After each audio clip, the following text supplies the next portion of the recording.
My name is Charlene Garcia Sims, and I'm the Genealogy and Special Collections Librarian here at Rawlings. And we have a wonderful presentation today with George Autobee, who is an author, business owner, statistician, photojournalist. He was the legislative liaison to the GI Forum in Washington, D.C., advocating for veterans' rights. And he started Chicano Studies here at the university when it was SCSC. Of course, today it's Colorado State University, Pueblo. And he is a Vietnam veteran. And our book for All Pueblo Reads is Team O'Brien's The Things They Carried. And of course, we're doing a whole month of themes of Vietnam, which, brings a lot of heartache and memories, but it's stories that have to be told. And George has written a book called Marine Grunt to Medic. And this is what we're going to be talking about today. So we're going to get started. I'm going to go ahead and kind of make myself small, and we'll start with some questions for George on the book. And welcome, George. Thank you, Charlene. I really appreciate this opportunity to present the book and tell a story behind the book. And that way, when readers do have an opportunity to read it, they'll know a little bit more about what took place and how we planned it out and laid out the book and what things I did in the book that were different than other books written on combat. So I look forward to this. Thank you. Okay, so I'll go ahead and start asking you usually how I start with book talks. What inspired you to write this book?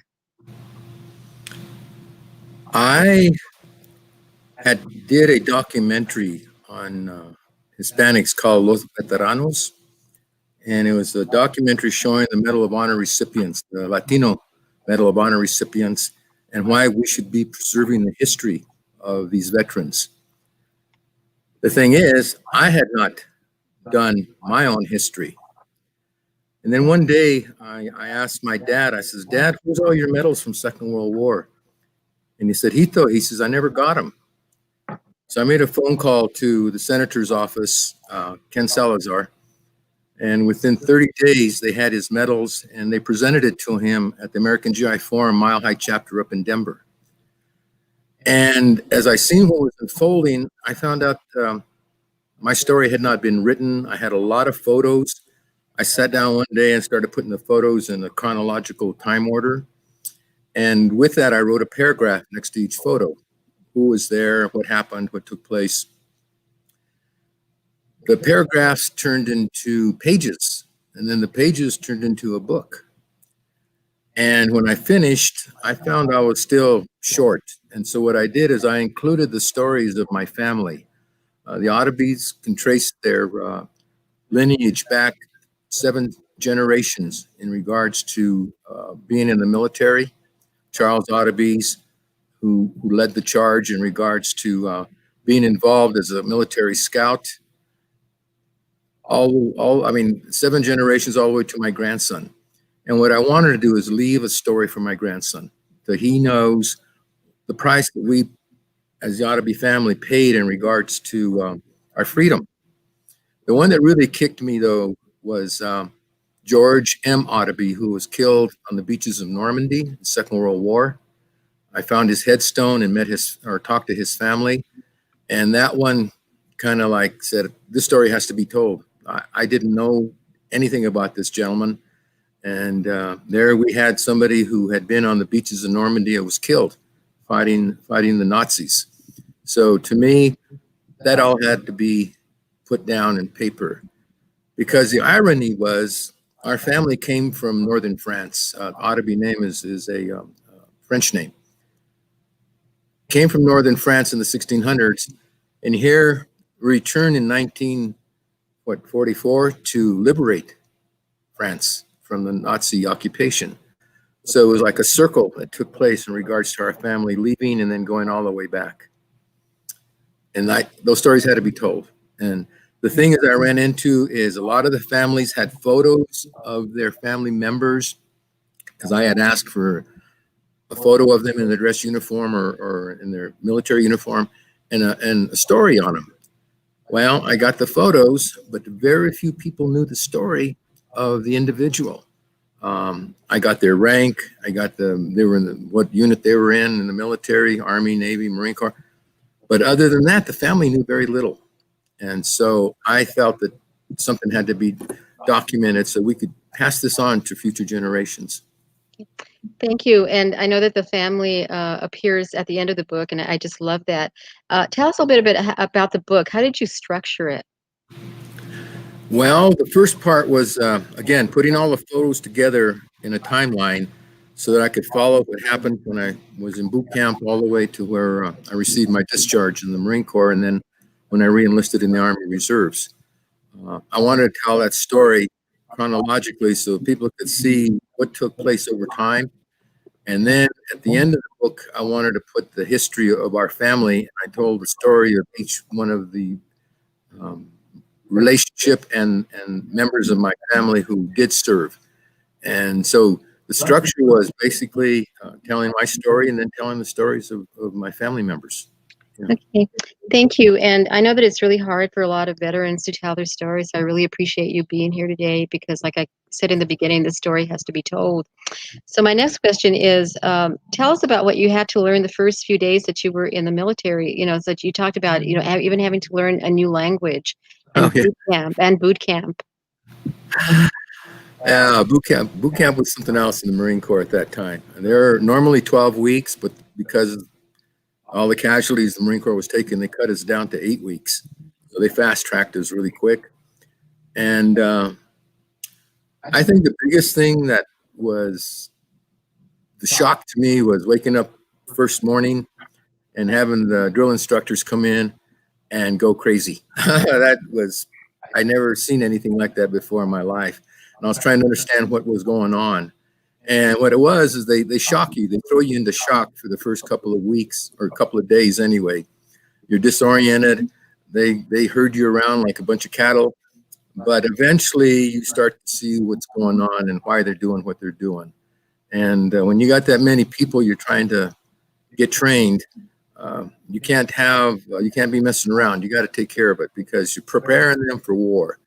And as a drill instructor, you have to know that, you know, be able to get these people to survive. They got to be able to survive boot camp. Boot camp gives you all the basic training in reference to survival and how to protect yourself and how to do what you have to do as a Marine. But yeah, boot camp was quite the interesting activity. Thank you. And on one of the pages, it really struck me when I read this. And you said, when I returned home to Pueblo on my first leave, nothing had changed. I had changed, though. And it bothered me that everyone was in their own world and unaware or did not care about the war and what was going on in Vietnam.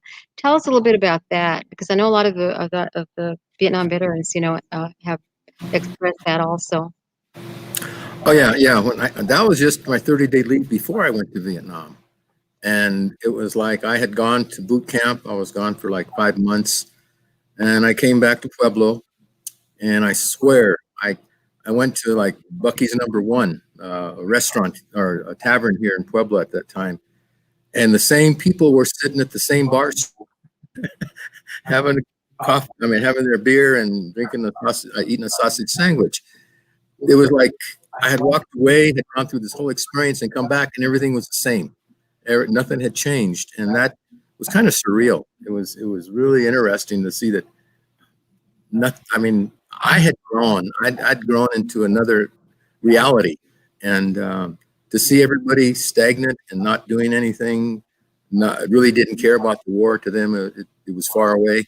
But I was on my way to go fight.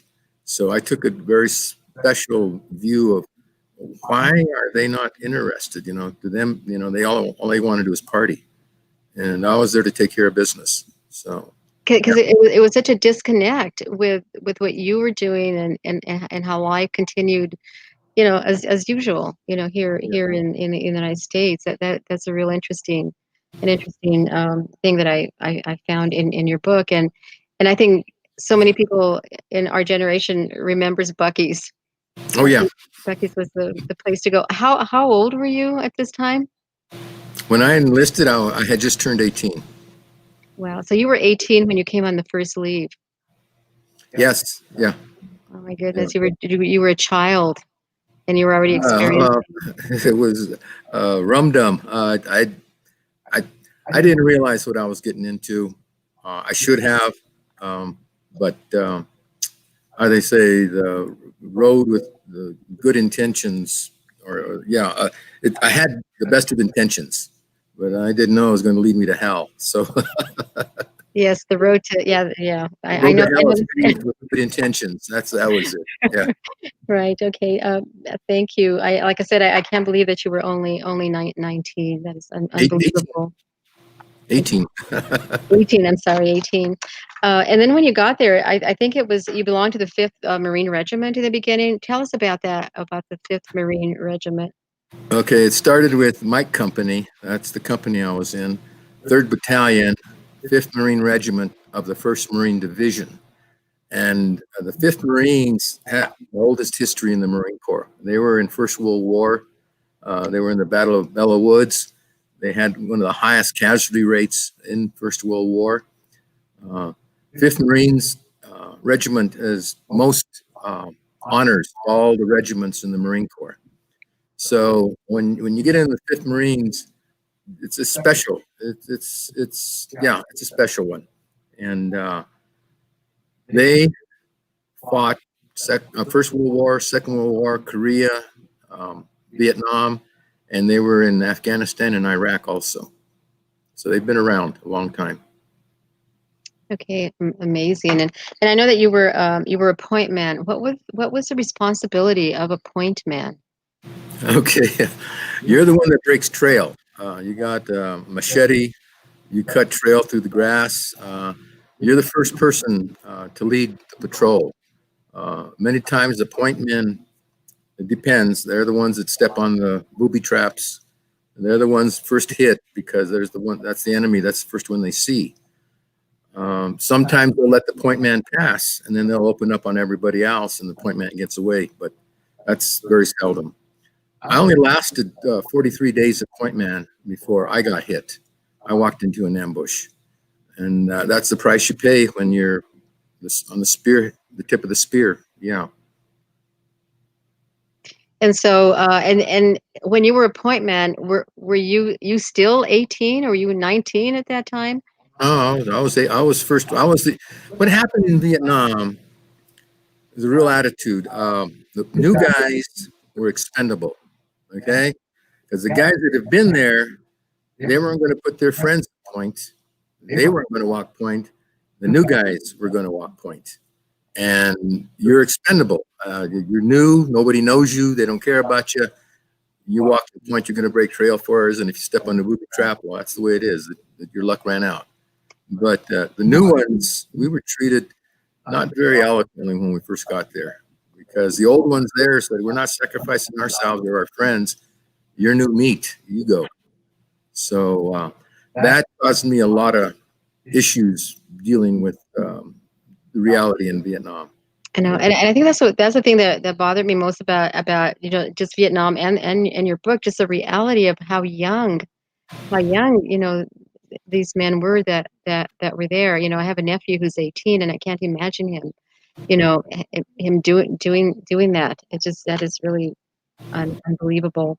What was the fire team? You're talking about the fire team. Fire team's made up of about 8 people. You got your point man, and then you got the backup behind the fire team. A couple of people with their automatic weapons.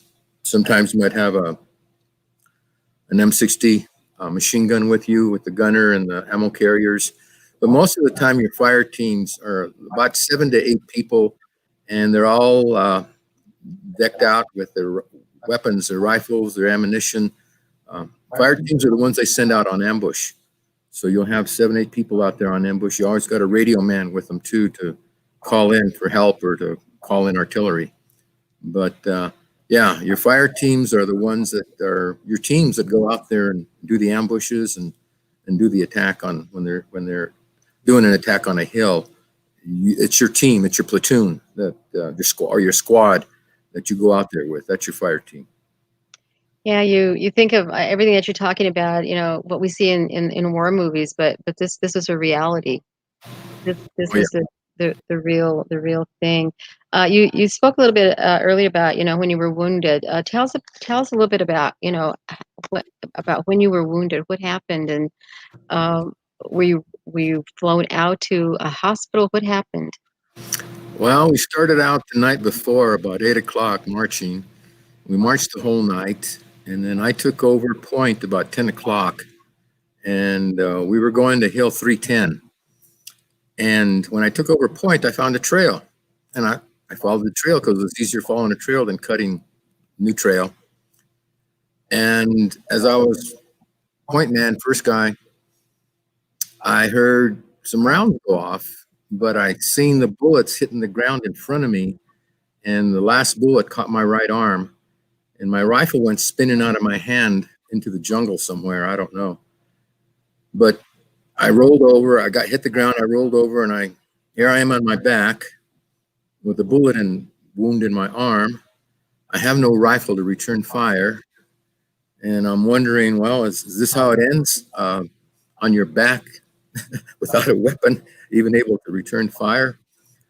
I was lucky.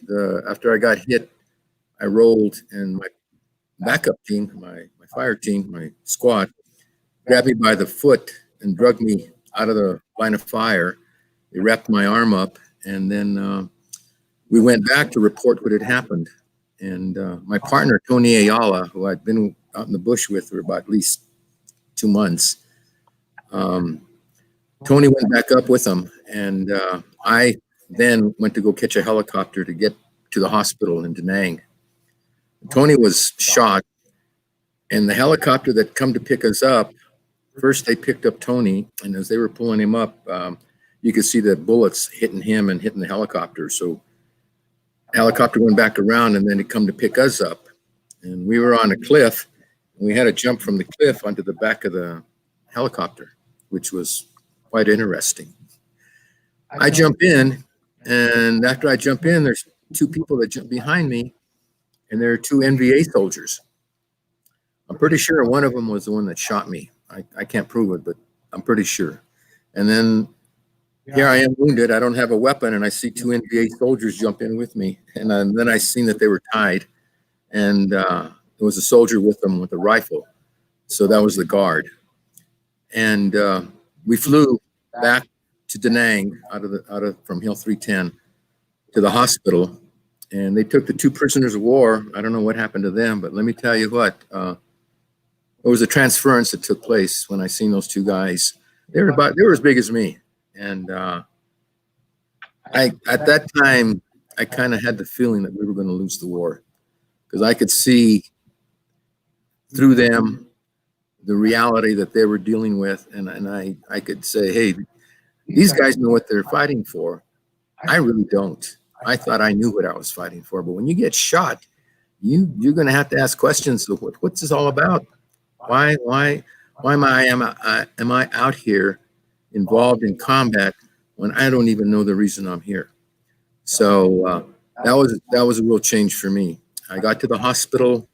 They got my arm, unbandaged it, got me all cleaned up, and then sutured me back together. And I was in the hospital for about close to 30 days.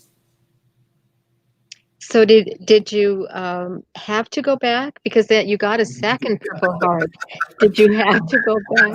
I thought I was going home. I thought they were going to send me to Japan because of the wound, but they came back and they said, "You're lucky.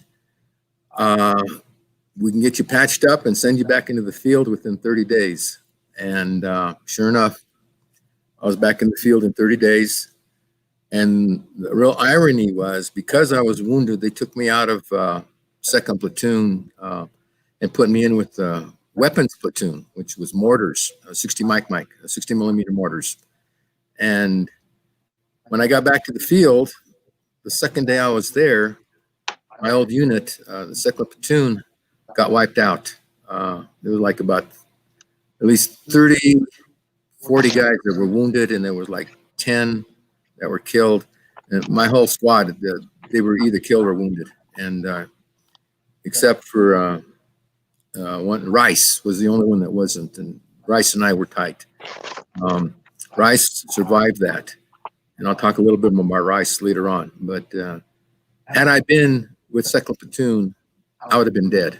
Okay, because they got wiped out. So in a way, I was very lucky that I was in the mortar section and didn't end up there that day. KIA. So this is I don't know if you can see it real clear. I'm trying to. This is Oh yeah, that's when they awarded me the Purple Heart. Was this the first or second Purple Heart? This is my first Purple Heart. The second Purple Heart, they don't give you a Purple Heart per se. They give you a star, and you put the star on the Purple Heart.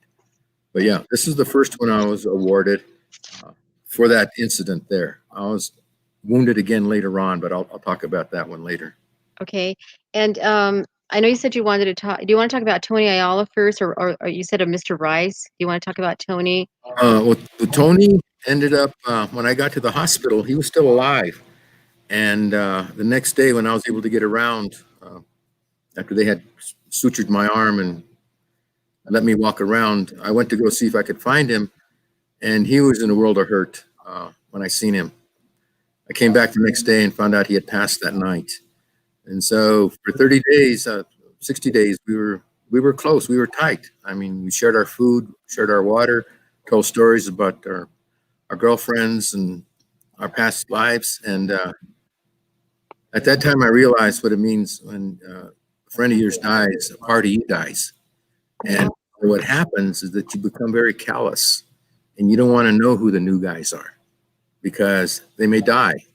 And here you shared all your information with them and they shared their information with you and then they die on you. After a while, you can't take it because it's too many people were getting killed. And so you clam up, you tighten up. You know, you don't want to know who the new guys are. You don't even want to know their names. Yeah. Just go do your job. Yeah. And and I know you dedicated the book to Tony. Yeah. Ayala. So I think that was really nice. Yeah, he was one of the ones that pulled me out and got me saved that day. Yeah, Okay. he did a good job. You mentioned a Rice, somebody with the last name of Rice. Oh, yeah, Rice was in second platoon with me. Rice was a black soldier, black Marine. Yeah, Rice was from Kansas City, Kansas, and his soul brother. And him and I were close. And what happened is that Rice survived that September attack. About in December, after we had gone through quite a few other adventures, Rice came up to me and he says, "George, I'm going home." Here we were in the middle of the jungle. We had just found a part of the Ho Chi Minh Trail, paved road. And he says, "Hey, I'm going home. You want to go with me?" I says, "Rice, man, we're out in the middle of the jungle. How are you going to go home?" He says, 3:00 tonight, you watch. He says, "I'm going to have a ride home." He says, "You want to go?" I said, "No, man, I'll pass. You go for it." Well, sure enough, 3:00 in the morning, he opens up, starts shooting the machine guns, starts throwing grenades. He says, "We're getting overrun," and everybody freaks out. We thought we were getting hit. Well, they found out it was just Rice. They shot him up. Next thing I know, I see this helicopter coming down. They throw Rice in the helicopter and he flies away. And I sit there and say, "Now who's crazy? Me or Rice?" Rice is going home. I'm still out here in the jungle having to fight. So who was crazy? Rice gave me a whole reality check on that. And Rice, when I got ready to leave Vietnam, I ran into him. Rice had received a Bronze Star on Hill 310. And so they gave him a medical discharge saying that night he lost it. It was too much for him. And so he ended up with a medical discharge. And I seen him that last night. He was there in Vietnam with me. And we partied big time. Rice was somebody special. He was a good man. Yeah. Did you see him after you returned home ever again? No, I lost contact with all of them. Yeah. Yeah, that happened a lot. So tell us a little bit about PTSD. I know, it became, that term that, nobody wanted. Post-traumatic stress syndrome is what they call it. And basically what you're dealing with is what they call a hippocampus part of the brain. What happens is that in combat, when you get those bullets buzzing by you, you get this energy rush. It's an adrenaline rush that you get. Some of them compare it even to the same thing as getting a hit of heroin. The feeling, I tell you, the feeling you get is an adrenaline rush, and it makes you more alive. I mean, I've seen guys that were addicted to that reality, to combat. You get addicted to it. But what happens after about 60 days, Mother Nature says, that's too much adrenaline to your system. So what happens, the hippocampus starts to shrink. Hippocampus deals with short-term memory loss, emotions, you got temper, um, sleeping disorders, nightmares, all these things because the hippocampus is starting to shrink. Too much adrenaline into the system. And after a while, you get like what they call the 1,000-yard stare, is where you'll be talking to somebody and they're just staring and they don't see you or hear you. Post-traumatic stress in combat, it happens to everybody. I don't care who you are. The stress is so bad in combat. I used to see people's hair turn white in a matter of a month because every night going out on ambush, it takes its toll. And especially when you start getting KIAs and WIAs. KIAs are killed in action and WIAs are wounded in action. And after a while, it starts to take its toll. I don't care who you are. And what happens is at that time, it was not recognized when we were in Vietnam. They didn't recognize it until 1986. And so you had all these veterans that were going through post-traumatic stress come back from the war. And when you're dealing with post-traumatic stress, you know, shiny shoes don't mean that much to you anymore. Having a nice uniform, like, hey, I got it on, that's enough. Well, your shoes better be shiny and your uniform better be tight, or else you're going to write you up. You get written up, and then eventually you end up with a bad discharge. You get a bad discharge, you lose all your veterans benefits. There's only one way left for these soldiers or these Marines, and that's suicide, because they can't get any help. But they don't know that there is help. Even though you got a bad conduct discharge, you can still get help, even maybe not from the VA, but there's other organizations that are reaching out to help veterans with post-traumatic stress. Okay. When you were in Washington, I know you were advocating for the veterans. Were you able to get any help for them for PTSD? No, what we were working on, the legislation was dealing with the veterans that were paralyzed and getting help for their families, because the VA compensation they were receiving wasn't enough. Many times the wives would have to quit their job to take care of the paralyzed veteran. So all they had was his income, and that's not enough, especially if you got a person that's paralyzed. It's a whole different reality in regards to expenditures, health realities you're dealing with. So we advocated that these caregivers be given money to offset the loss that they incurred in reference to their jobs. And that was a battle and a half. We won. The thing is, the VA has been very slow in implementing the program, but it was a victory. Yeah, it was a victory for us. Well, thank you. Thank you for doing all this. And so how old were you when you returned back, were out of the war, when you came home? How old were you then? Were you, I'm obsessed with this age because it's so young. How old were you when you returned back to Pueblo? 19. 19. Oh, and we're out of the war. Oh my gosh. I only served 16 months in the Marine Corps. Yeah. None And of it was in the jungle and combat. yeah, well, tell us what you experienced when you got home. For me, it was quite euphoric. I made it out alive, and I went to the airport, landed in Denver at the Stapleton, and my folks were there to greet me, and it was pretty happy. I mean, I made it. I made it out alive. That to me was the bottom line. Then I tried to get my act back together in regards to what I was going to do with my life, and went to the university, or the college at that time, SCSC, and used my GI Bill to get in. And the war was still going on, and I felt I had to take a stand against it, because what they were doing there was, by the UN, the United Nations standards, that war was illegal. And so I took a stand against the war in Vietnam. Got to meet with other people, and to me that was kind of my therapy, because a lot of the veterans that came back internalized the war and ended up drinking. dying of cirrhosis of the liver or ODing, overdose. I was lucky. I was able to get involved with the anti-war movement, and that started to focus on my political reality. And at the same time, I was getting involved with Chicanos for Action, and that kind of focused me in on the Chicano movement. Going up to Denver, working with the Crusade for Justice, coming with that information back to Pueblo and setting up Chicano studies was my therapy for dealing with the war, because I was able to do something positive. Yeah.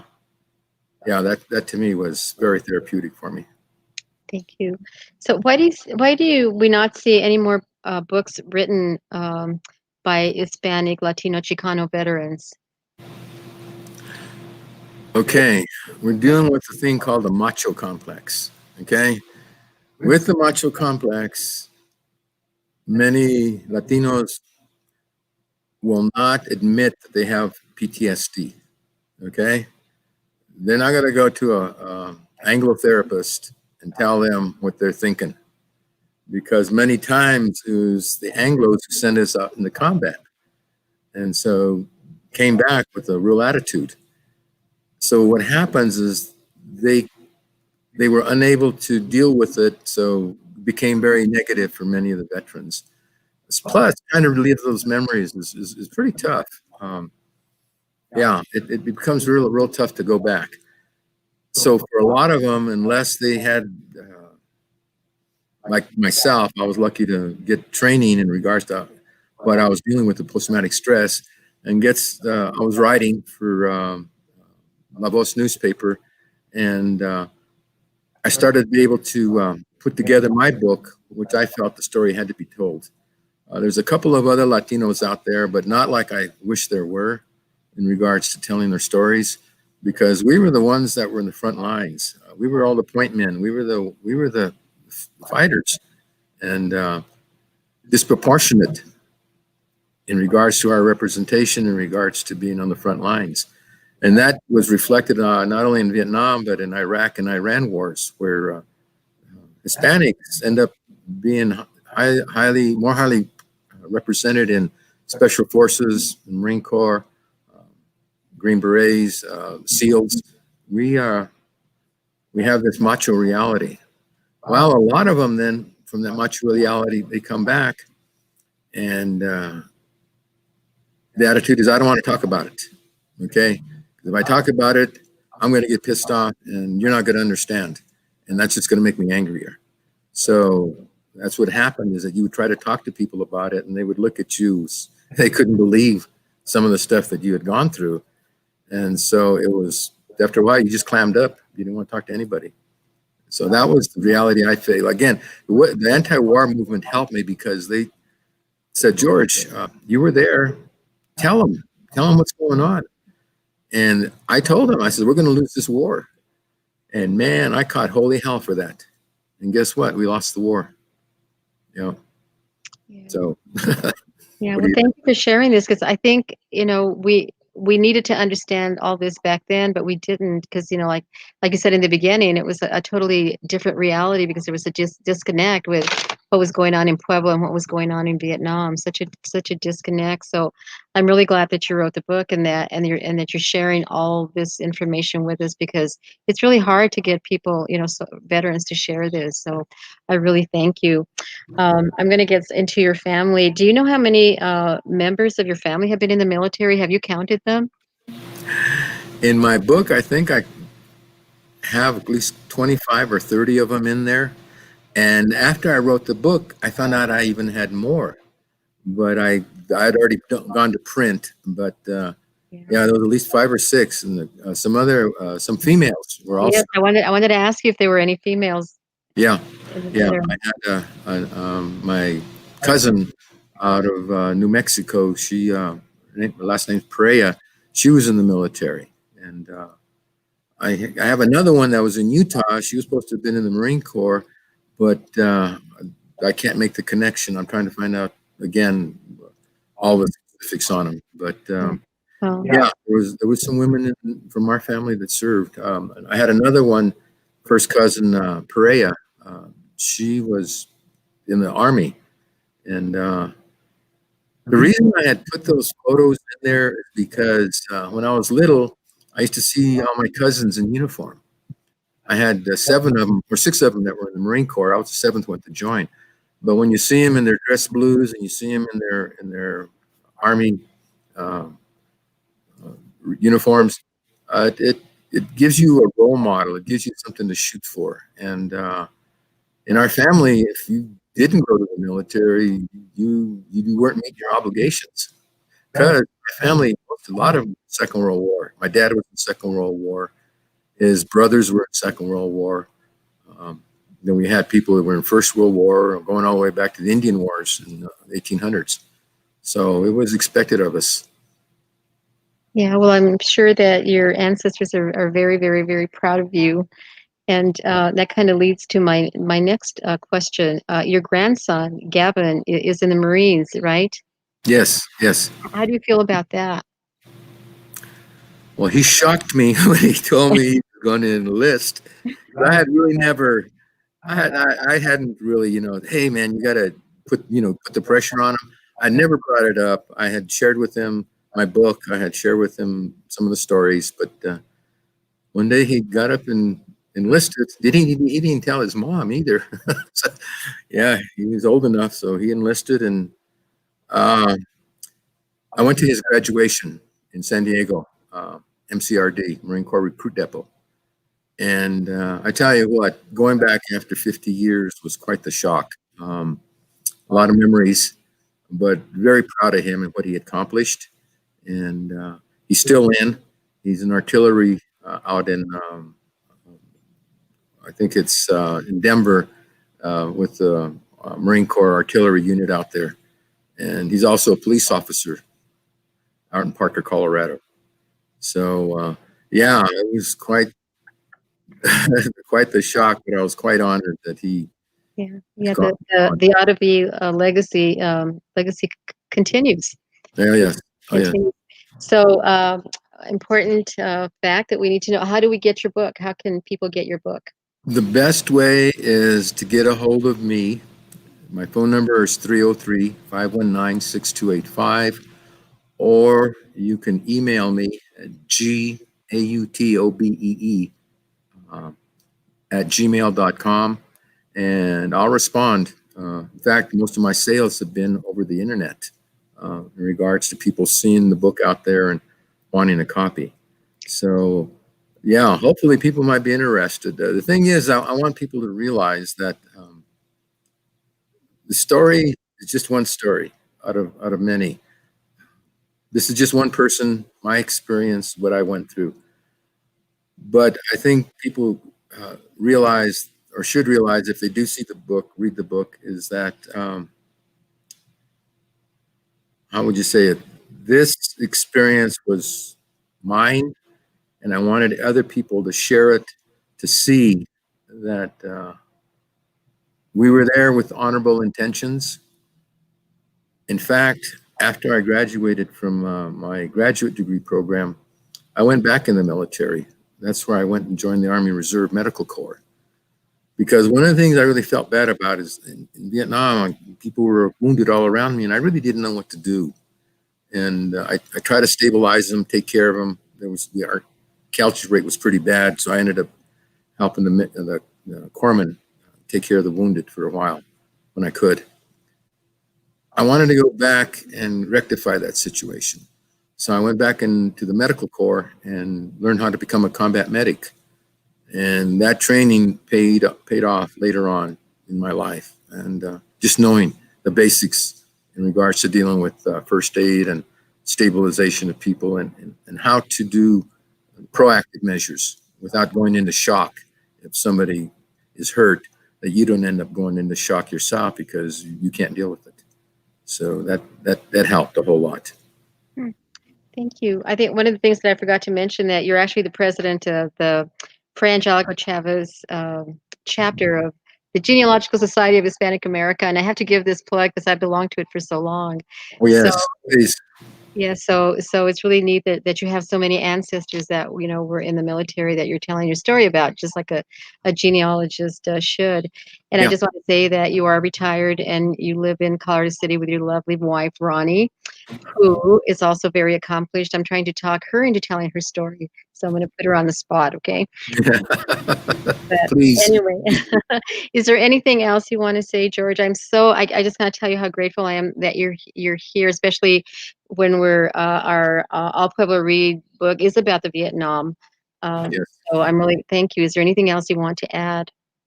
Yeah. Well, in closing, we have a responsibility, all of us, to tell our story. Um, Being in genealogical society, I found a real need. I'm so glad that I was a member because I was able to share it. But I found out that other people need to do the same thing.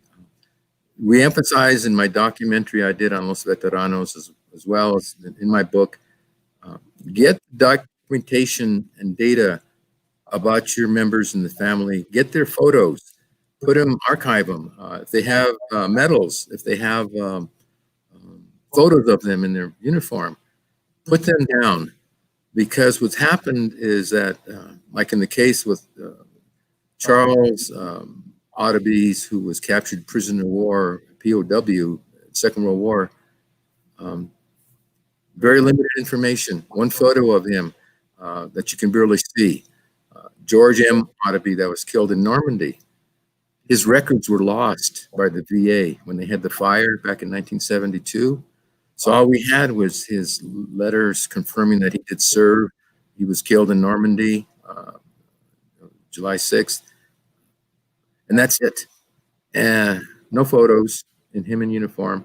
Um, this is information I think we need to show because we paid in blood for being a part of this country, defending this Constitution, and we have the right to demand the same rights as everybody else. And as Latinos, Chicanos, um, we need to share our stories so that people understand that we've been here for generations, for centuries, and that we have paid the price more than once to be a part of this country. And that's why your right to vote has been paid for in blood, and you must exercise that right, especially now with what's going on. So that's in hopeful people, because of what we did in the military, people will do what they need to do as citizens and vote. Thank you. Very, very, very, very well said.